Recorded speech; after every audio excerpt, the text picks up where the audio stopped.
Welcome to Fuki Cafe.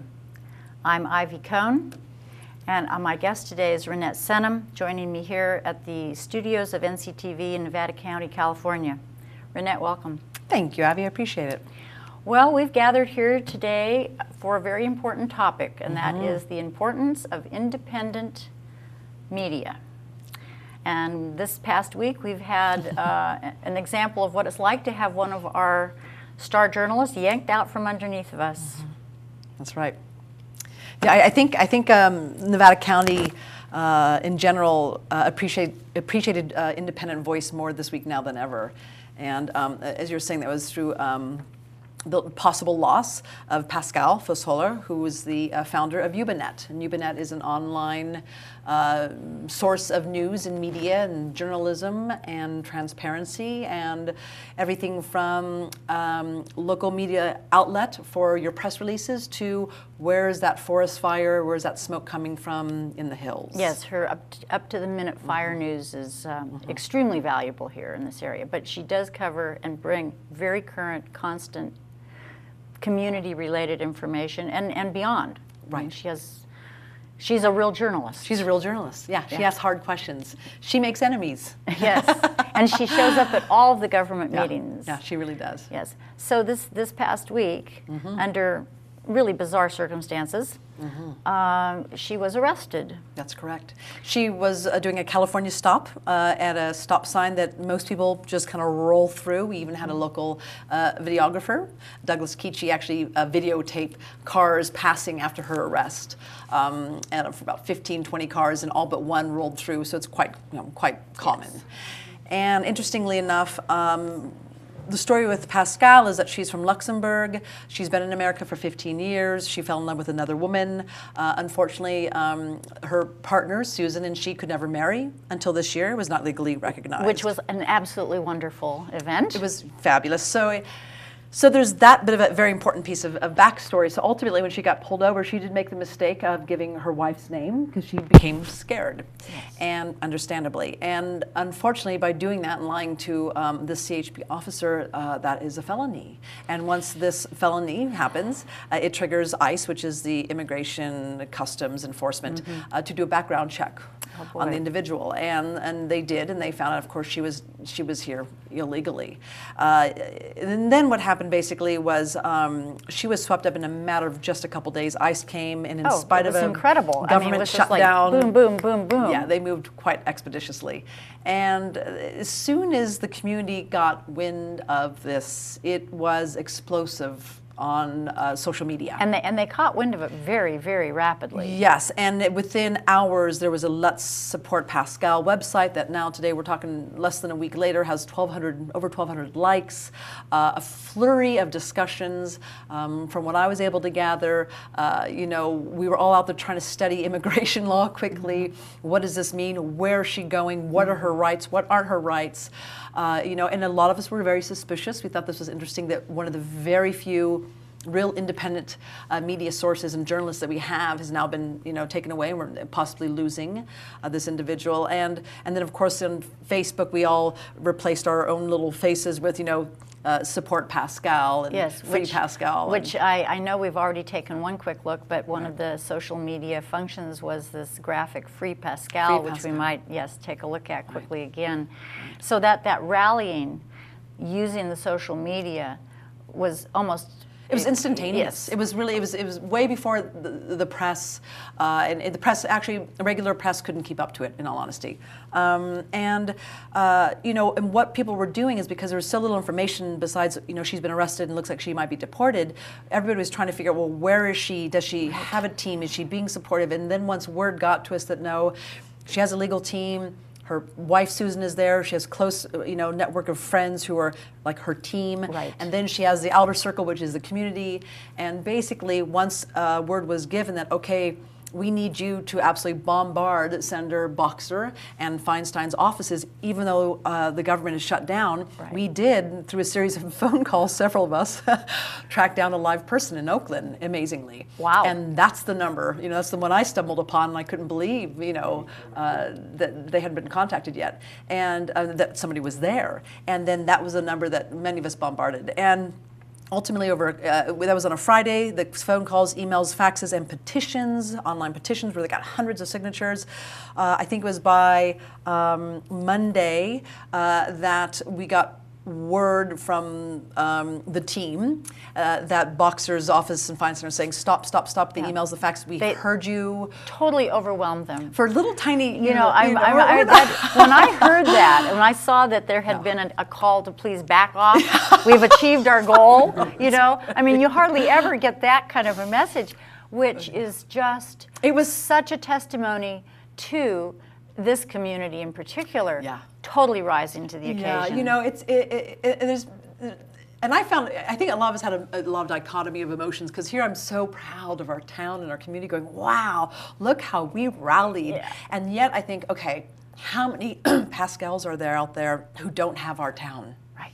And who've gotten sucked into the system and they don't speak the language, they're not from here, they don't have the resources. We are a community of activists. We actually know how to motivate and unite around something. We've done it with Save the Parks. We've done this before. We've done this with 49er Fire, which is what really kind of jump-started Ubinet. Exactly. So we know how to do this, but I'm like, we're really unusual.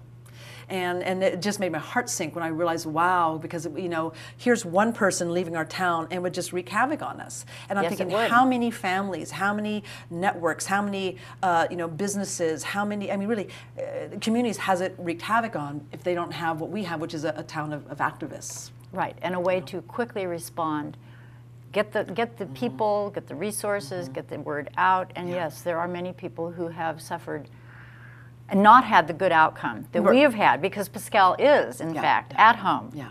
And so she got released yesterday, was to be in court in San Francisco. I guess they got her up 3 in the morning to appear there. I don't know any more details than that. We're still waiting to hear all the details. And supposedly Feinstein and or Boxer were going to have representatives there. I don't know if that was the case or not. And we're waiting to hear all this. But just got wind, boom, she's on her way home, and we, we were just so thrilled. Yes. And it's great too, because I know Ubinet has been struggling. People don't realize that Pascale's quite passionate about this, and she does this whether she gets paid or not. And I know that Ubinet has been struggling, and there's been a few calls out on social media saying, hey, could you please put some money towards your local independent news source? Yes, and support for that is, I mean, even though this has been a very difficult situation this past week, it has raised the community awareness even to a higher bar. And the level of appreciation is so much deeper. And the appreciation, and I mean, just the notion that we might lose this. Yeah.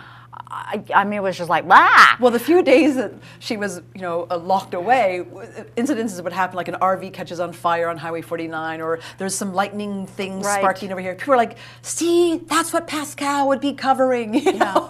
So hopefully this will really inspire people to cough up with the dollars that will allow her to do this ongoingly without that sense of constant stress and struggle, because we know what that feels like. That's right. And she is doing something that literally nobody else in this community is doing in that way. That's right. We have a stunning local community radio station here, which is... We have NCTV. We have NCTV. We're going to talk a little bit about that. But she's later out there on the beat. But she's out there. She's literally physically out there with those cameras around her neck, government taking meetings. Notes. Yes, incredibly valuable asset. So, and one of the things that we were hitting upon too, there's several different things that I was kind of stressing on Facebook and talking to people, and that is, people saying, well, she's a criminal. And it's like, well, there's a couple things. One is, this is what inequality looks like. This is the face of inequality, in that here's a woman who's in love with another woman, and they were not seen as equals. Marriage was not recognized by the state, and this is what inequality looks like. This is how it manifests in a terrible way. That caught all of us off guard, and it was not until this year that marriage was finally recognized in the state of California officially. That is, within July, Susan and Pascale did marry, and they were taking those steps. And granted, just because you marry doesn't mean you've got your green card. It's like around $10,000. Right. There's quite a process. So let me just back up just for a moment so that I could clarify for our listening audience out there. That inequality factor, the fact that they were not able to marry, that there was a deep personal commitment in that relationship that caused Pascale to decide to basically become an outlaw. To basically become an outlaw in yes. order to be in this committed and loving relationship of, what, 15 years? 15 years. And so that basic underlying inequality factor. This is how it manifests. This is how it manifests. That's right. Right. Right. And of course, it really wasn't much of a grace period. And one of the things that we were saying to our elected officials when we were making the calls was, please, now that that their marriage is legally recognized, allow them to complete the immigration process. Which was absolutely, I mean, the fact that that has occurred is mind-blowing, and also encourages us that there are other arenas that need our attention, that by a concerted effort, we can achieve some of these changes and addressing these issues. Right. I mean, this is... this is, I mean, the thing that was amazing about it is to see how when a community comes together on one page, united, and with only a couple talking points, they're like, this is what we want, boom and boom, and we just hammer it, you know? We go to our elected officials and we hammer them. We're a tiny little town, but they got hammered. They did? And, oh yeah, I called several times each day. Oh, Reinette, I wouldn't expect anything less from you, my dear. And so, but the fact that we have that kind of power and persuasion, I couldn't help but thinking, okay, that's when we are in crisis. That's when we are having to react to our circumstances. Now, what would happen if we could find a common denominator, whether it be NSA surveillance, the NDAA, the Patriot Act, Trans-Pacific Partnership, which is extraordinarily dangerous? What if we were to take the same tactic where we have one or two talking points, we know exactly what we want, and we go right to our elected officials and we just keep giving it to them until they say, okay, we hear you, we're going to do something. This incident with Pascale has actually given us a model. It has. That we can use for some of these many other issues. Because we have, and this is the other thing is that, you know, it's hard to see these decisions being made in Washington, how they're going to come and impact us in our daily lives. It's really hard to see that. And here was a perfect example of marriage inequality, of prejudice against the homosexual, you know, a part of our society, of the immigration process, the heartlessness of it, the speed of it. And you know, all these different things are decided in Washington. We got to see it had a face. Yes. For the first time, this particular part, which was like immigration and marriage equality and so on, it actually had a face and became the face of Pascale. And so, but it would be really lovely for us to be able to be more proactive and not wait for that crisis. I think one of the dangers with Fukushima is that we can't see the radiation. We can't see it. That is one of the we could not see marriage inequality until we saw what was going on with Pascale. We couldn't see immigration reform tanking. I mean, it's terrible until we saw what happened with Pascale. The danger with Fukushima is we can't see the radiation. Right, and it does have some outplanes that we can see, but they're very tiny, very minuscule, and really hard to pinpoint. And really hard to pinpoint. And of course, this show was named after Fukushima. That's right. Because it is now the constant backdrop. Yes. To everything else that's going on. Yeah. Anytime I go about my day, I'm always thinking, this is great, I'm doing that, awesome. We still have Fukushima. Yeah. And it's always this dark cloud, but we have Fukushima. Yeah. It's constant awareness now that we have this possibly, you know, extinction level. It's an extinction level event. Possibly. I mean, we already might be there. We're just going to watch it roll out at this point in time. But basically, that is what we're dealing with. Right. But even within the context, and I don't want to get too far off of our independent media track here, but you know, even within the context of, you know, the long term, I mean, hundreds of thousands of years, if not longer, that radiation issues are going to be happening here. There are things that we can do right now. It's not like, oh well, we're done. You know, we're toast. That's right. Although I have been known to say that we, you know, could all be dead by Christmas. Yeah. That's actually true. However, you know, the fact that the Japanese government and TEPCO have now engaged some international input is a huge step in the right direction. Most of this has been through independent media. Bloggers, people from within Japan reporting out on Facebook. I have friends in Japan who are Japanese, and I get direct reports from them. I'm not getting from anybody else. So there's again, that's that independent media source that is just so key. And you know, we see the same thing, you know, with NCTV as well. It's like we can't use it, we can't lose this independent media source. And so with Ubinet, there's a couple things before we get off track there. is that she still has, Pascale still has a legal defense fund. Yes. And that's really important. I know they've already raised over $4,000, but easily she'll have a good $20,000 bill easily. Absolutely. So she needs funds there. Okay, once we get done with the legal defense fund, ubanet.com. We now realize how valuable she is, you know, and we have to keep her afloat. Yes, we do. Even if it's just $5 a month, you know, this is... Absolutely, yeah. Absolutely. And keeping that in front of the public, keeping it in front of the public. Reminding. And, you know, the major expenses around this, just on the legal defense, as you said. Also, there's that $10,000 price tag affiliated with her green card That's status. right. People thought, well, she got married, she's fine. It's like, no, it doesn't work that way. It's actually still very difficult. There's you know, food to put on the table and rent to pay and gas back and forth and what have you. If there were one person in this community who deserves our support in a big way, it is certainly Pascale. Absolutely.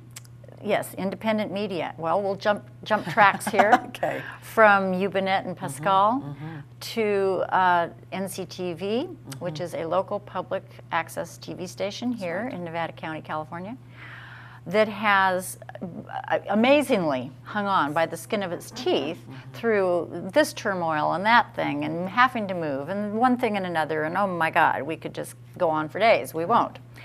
The good news is we came that close. Yeah, that was crazy. That close just a couple of months ago. And within, again, the uprising of community members. Speaking out. Speaking out. In force. You know, one in particular who said, we cannot lose this.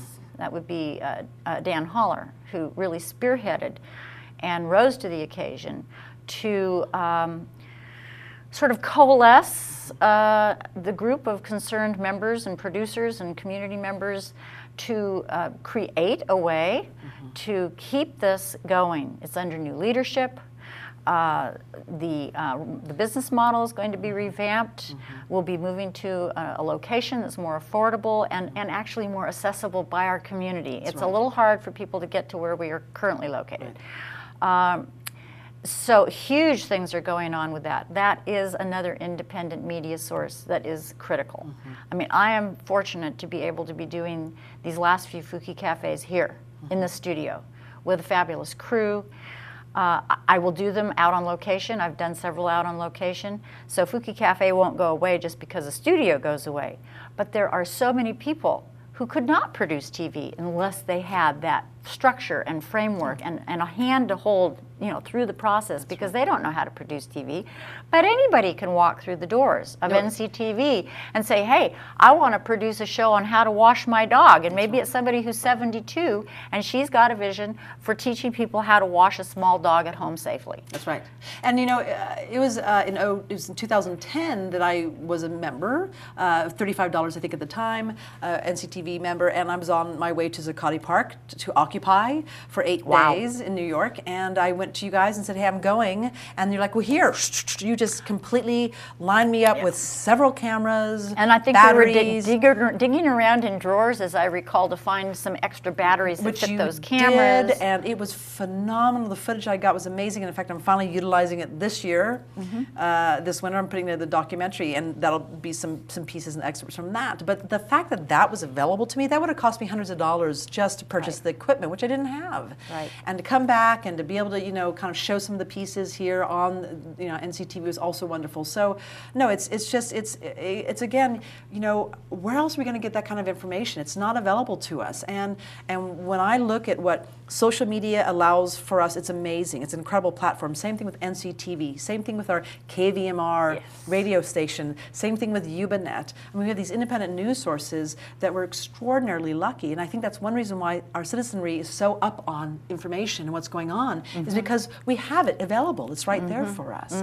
And again, watching us almost have the rug pulled out under NCTV at the same time. Then a few weeks later, you know, Pascale. It made us all kind of go. Ugh, it did indeed. It made us uncomfortable. It did indeed, and it also brings up the point of which NCTV is very good at, and will continue to get better at, and that is training community members to function as citizen journalists. Right. And, you know, I mean, we don't replace a Pascale or you have a show on KVMR, right, and also a show here at NCTV. Right. We just don't replace people like you and Pascale, yeah, but we can train upcoming journalists. That's right. Just expanding, to exactly. expand That's it, right. And they can go. People who aren't in the biz often are the ones who are like right there at the scene, like when that RV blew up underneath our overpass the other day, spontaneous combustion that was like astonishing. There are people right, yeah, there with their iPhones or what have you. Most powerful thing you can do right now, is yeah, getting your phone out there, saying we're watching you, we're paying attention. Right, and then posting that up on the net and etc. Well, in the interest of really driving the point home about the importance of independent media, I have a dear friend who is also actually one of the camera persons on the show here today, who was recently, about 2 weeks ago, in New York. That's right. And at the International Women, Earth, and Climate Initiative Summit.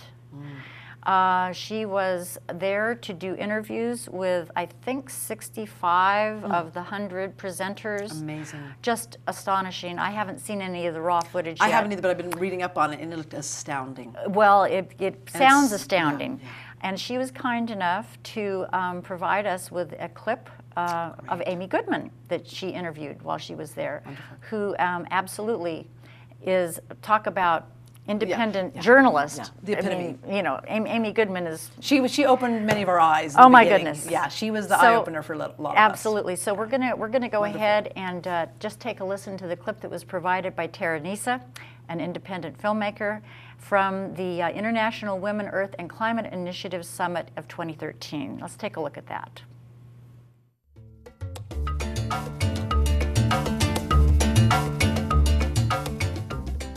There are so many women who are part of organizations. Those organizations are not showcased in the media.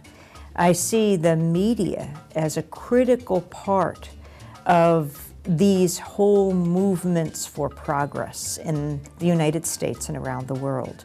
Because when you have people speaking out about what they're doing, if those voices aren't amplified, it's very hard, especially for the most disenfranchised in other places. There are many people doing very important things, but they have to hear about them. And that's why the media plays such a critical part.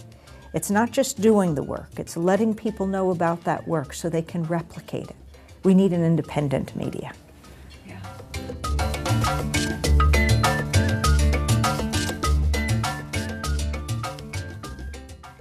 Well, Reinette, there you go, out of the mouth of Amy Goodman, the importance of independent media and the importance of being willing. I mean, this show that we're doing right now originally had a completely different concept design. And when I heard about Pascale's arrest, I went, oh my goodness, I'm doing a different show. Right. I was going to come here and talk with you about Fukushima, so we kind of changed course. But it's equally important. I mean, it's incredibly important. But the ability to quickly be able to shift for what is happening in the moment. To adapt. To adapt. And so often things come upon us quite suddenly, and we didn't see them coming, like Pascale on her situation. But we know that there are issues out there that need to be addressed that are already crises, but they're not the crises like in our face, as Pascale being yanked away was. How can we as a community become a little bit more proactive with our activism around certain issues so that we can have these kinds of positive outcomes that you and the rest of the gang out there, myself included in my small way, of putting that pressure on and affecting change. So it takes sitting back and really, as you say, here are the two talking points, but how do you get that community to get onto the same page, to create those talking points on this issue, this issue? I mean, you have done so much in this community around homelessness. That, I mean, that one thing alone, and that was a great rallying of the community. So we have crisis coming down the pike. How do you see us as a community effectively getting more proactive? Well, amazing. First of all, the shift in the conversation in the American public is amazing as far as 90% of Americans were against war with Syria. 90%.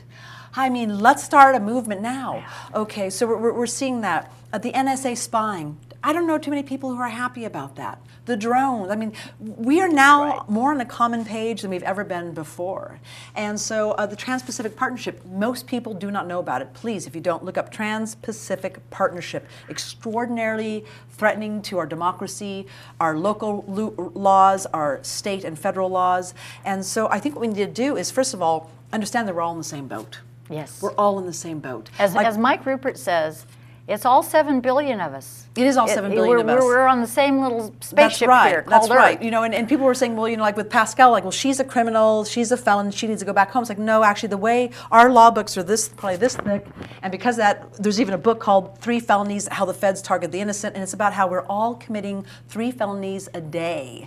So the average American, because there's so many laws now in the books, so you can easily be plucked. So it's like, look at you guys, we're all at risk here, and we're all in the same boat, and we're all going to have the same future, no matter what you do or don't do. And so one of the things that I've been really working on a very local front is just getting to know the people around me, getting to know their names, really getting a kind of a pulse on what's going on and building the trust. Yes. You know, really building the trust. And I do believe ultimately what I'd like to do on a local level is I have seen since in Nevada City, we had lost our town square to our Highway 49 in '69, and since then we've been siloed into committees, churches, organizations, councils, boards. It's separated. We've been separated. Yes. We've been completely, the divide and conquer happened, and we never have this common area where we can come together just as me and Ivey, Reinette and I, you know, face to face. Not I'm an executive director and you're a council person, or I'm the president and you're not. So a really, neutral commons area. creating a space where we can just come together and get to know one another as human beings. Yes. Because we're human beings. Yes. And you know, and then understand too. For me, you know, I was really get frustrated in what I was seeing in Nevada City when I was on the council with the homelessness, the marginalized living, you know, and people ignoring what's going on to those without homes or without a car or without food or without a home. And you know, I figured one of the best things I could do is you know, start walking the example and living and breathing example. Seeing litter, I'll pick it up. I don't like something, I'll speak out. Something's happening, I'll show my camera. I'm photographing you. I'm videotaping you. I'm paying attention. I'm looking and watching you, and just being really active and involved everywhere around me. Everywhere we go, Yeah, having more awareness. Yeah, and well, you know what? We could talk about this for a long time. Yeah, we could. And in fact, we want to as a community. Yeah. Thank you so much for joining me today on Fuki Cafe. Reinette, thank you for being here. I'm going to roll some URLs that could be of use to you out there. Please support UBNet. Support NCTV. We've got a telethon this Saturday the 19th. Come out, be part of it.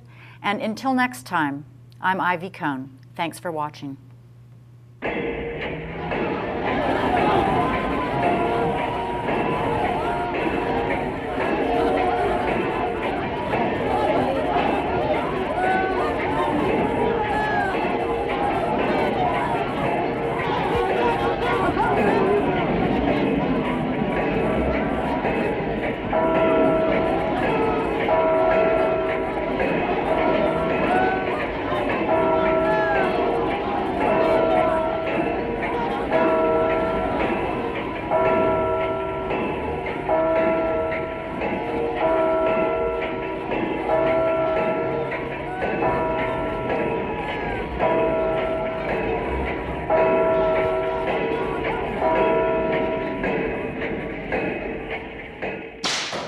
There must have been a point at the very beginning where we could have said no.